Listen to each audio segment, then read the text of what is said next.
And he's the lowest energy individual I've ever seen. And of course, he's not doing the CNN town hall. He refuses to do another debate. And, you know, look, being president of the United States is probably one of the hardest jobs in the world. We told him, get off the stage, Sleepy Joe. Sleepy Joe, get off the damn stage. And so we really do need to ask if he's exhausted being on the campaign trail. Is he fit to do the job? And I think that's a question that is an open-ended question that he needs to answer. Is he fit? He needs to answer. Has Donald Trump hit his low energy phase at the worst possible time? Is he tired and grumpy? Is he up to the job, is what Harris is asking.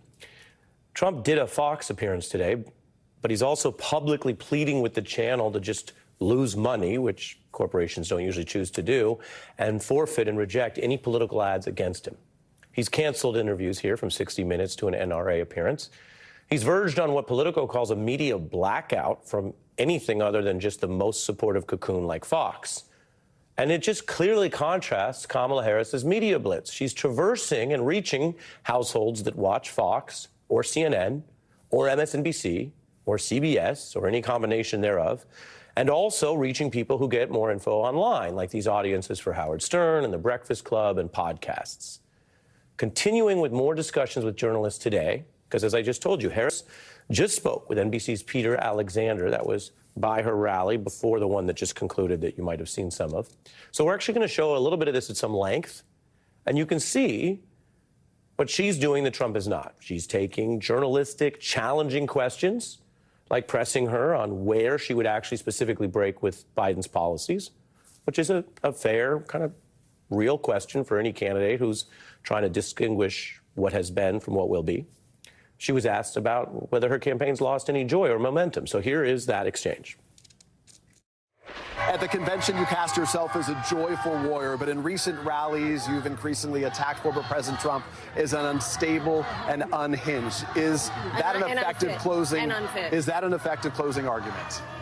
I think that one is not to the exclusion of the other. I have a great deal of optimism, as do the people who are here, about the future of our country. I think that's one of the things that is building the momentum that we have. People really do believe in what is the promise of America and our responsibility to fight for it. That is not in conflict with also being clear-eyed about the danger that Donald Trump poses based on the language that he has used and his admiration for dictators, his inability to really focus on the needs of the American people, in particular working people. These things are not in conflict. They all exist at the same time. The critics who say the joy is gone, you respond. Oh, I'm having a great time. Let me ask you if I can. President Biden said this week that every president has to cut their own path. What is one policy that you would have done differently over these last 3.5 years than President Biden? I mean, to be very candid with you, even including Mike Pence, vice presidents are not critical of their presidents. He's now given you that green light with his comments that you can carve your own path. So now that you have this ability to say that to be on your own. No, going forward, there is no question that I bring my own experiences and my own life experiences. Is there a policy that stands out to you in particular, either? Sure. I mean, my approach to what we need to do around Medicare covering home health care, born out of my experience of taking care of my mother. My priority on housing, one, because I know what it means, affordable housing and the ability to buy a home. Harris ticking off there some of the policies which she says go beyond what Biden has been doing. And that builds on the rebuttals she also presented on Fox for an audience that might hear them less, and certainly hear them at length and in context less often. She also accurately fact-checked Bear, the interviewer, on the misleading way that they teed up a clip of Trump during that interview. And we have an update on this story today, and if you weren't watching Fox last night, you may not have seen it yet. What she did during the interview, along with sort of the fact-checking rebuttal around it and the public response, has drawn Fox's Bear to now acknowledge he says he made a, quote, mistake in how that Trump footage was presented. Here's the original moment and his new remarks. Brett, I'm sorry, and with all due respect, that clip was not what he has been saying about the enemy within that he has repeated when he's speaking about the American people. That's not what you just showed. I did make a mistake, and I want to say that I did make a mistake. When I called for a soundbite, I was expecting a piece of the enemy from within from Maria Bartiromo's interview. That is Bear addressing the point. He's saying that she was basically right to correct what the Trump quote was, but that he was expecting something different to play. So I have now broadcast that for you tonight for context, so you can hear his side of the story, his rendition. Others remain skeptical. A Fox alum, Gretchen Carlson, posting online that the wrong clip can certainly run, but when that happens, hosts easily say, sorry, that was the wrong clip. She writes he or his producers would have known it was the wrong one right then. Then there are many reports that are saying overall in this campaign homestretch, this was a net positive for Harris. She stood in the setting while Trump ducks journalistic interviews. And with so many eyes on what was a rare clash, her first Fox interview ever, we have more evidence pouring in. People have crunched numbers to show that Bear interrupted Harris twice as much as he interrupted Trump in that interview. That would not be literally balanced. It would be imbalanced if we're doing slogans. Now, this isn't the most important thing in the world, but it is a topic because then we can show you the ratings. Harris campaign posting online her Fox interview more than doubled Trump in those ratings. So when it comes down to Trump and what he sells and his numbers and the ratings and how she's beating him, quote, even on Fox News, well, we have a great guest to get into it. Tony Schwartz, co-author of The Art of the Deal, depicted in this new Apprentice film. We're going to get into all of that. He's here. We're back in just 90 seconds.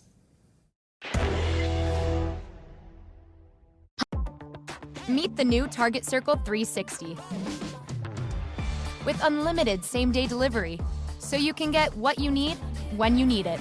Better in every way. That's the new Target Circle 360. Join us at your local More Furniture as we celebrate the biggest sale of the year with unbelievable discounts on fall arrivals for every room in your home. Right now, you're getting our very best offer when you pay no money down, subtract the tax, and pay absolutely no interest until January 2026. You'll also get free white glove delivery, and we'll remove and donate your gently used pieces locally. With prices this low, the best selection won't last long. Visit your local showroom today. Subscribe to MSNBC Premium on Apple Podcasts. Get early access and ad-free listening to Rachel Maddow's chart-topping series, bonus content, and new episodes of Morning Joe and MSNBC original podcasts ad-free. Subscribe on Apple Podcasts.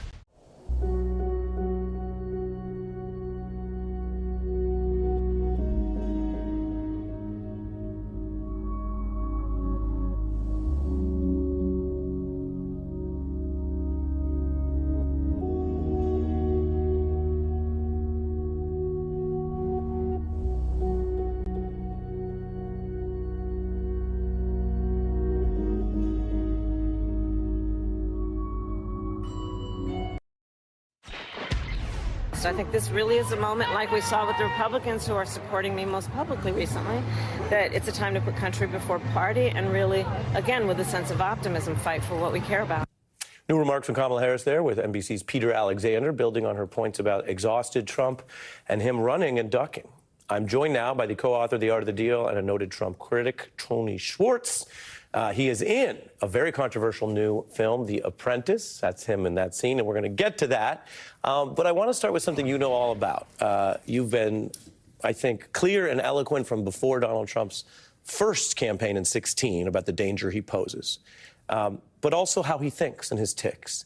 Does it matter to him that she doubled the Fox ratings? And what do you see in her piercing those bubbles, communicating something you know a lot about? Well, he measures himself, he measures his own worth numerically and quantitatively. That's why he for 20 years has sold his net worth or sold him what he claims is his self-worth to Forbes, or why he's so obsessed with the size of his crowds. All of that is a kind of hopeless attempt on his part to feel worthy in a way that internally he does not. So, yeah, anytime somehow it appears that he is lesser in a situation, he is going to be triggered. Yeah, and we've seen opponents who might have had evidence or facts on their side get outmaneuvered by Donald Trump. We've spent years at this table looking at investigations, the House subpoena process, and at times it yielded good information. At other times he seemed to outmaneuver it. Harris is closing right now. I mean, we're in 20 days, and she's basically saying he's low energy, exhausted, a coward, can't face her, can't face journalists. It strikes me as clearer messaging than sometimes the deal around other more nuanced, important but nuanced concerns. I want to play him saying, if you duck a debate, you're a coward, and then get your view of what she's doing to him right now. Let's take a look. And, you know, some of them don't have the courage to do it. I don't want to say who, but there are a couple we know who they are. I mean, there are a couple of them that called me and told me, Donald, I'm just too nervous to do it. And I'm saying to myself, here's a guy that's supposed to negotiate, or a person that's supposed to negotiate against China. These guys come out of the womb, they never cry. You know, they're not even crying, and we have guys that are afraid to go into a debate.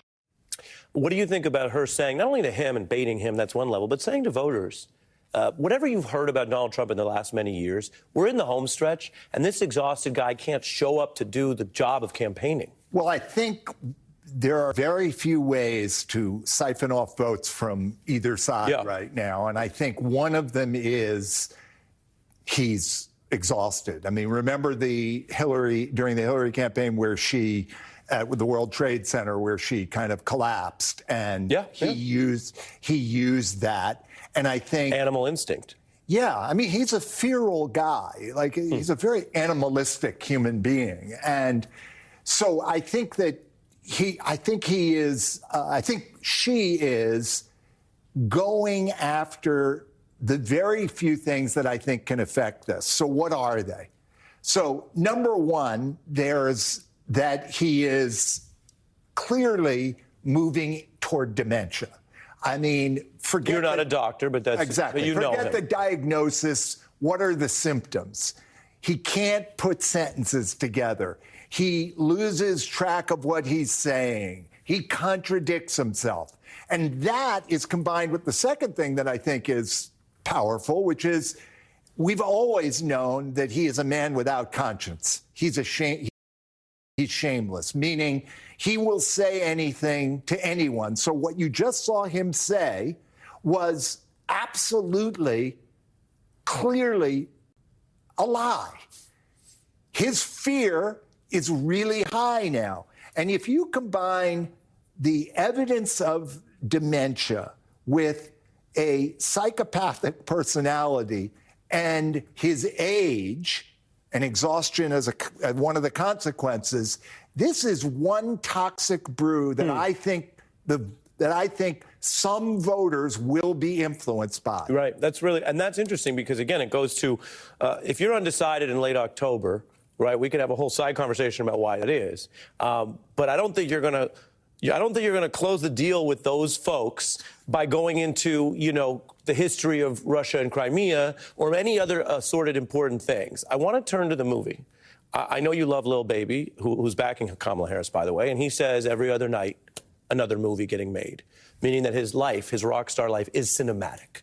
Here you are. Who would have known that a smart, maybe low-key, nerdy writer like yourself ends up as a movie character with an actor having to study the Tony of it all? So we're going to get into that. First, I'm going to show a little bit of the Apprentice film. It's hitting theaters. It has Succession star Jeremy Strong playing the felon fixer who taught Donald Trump so much in real life, Roy Cohn.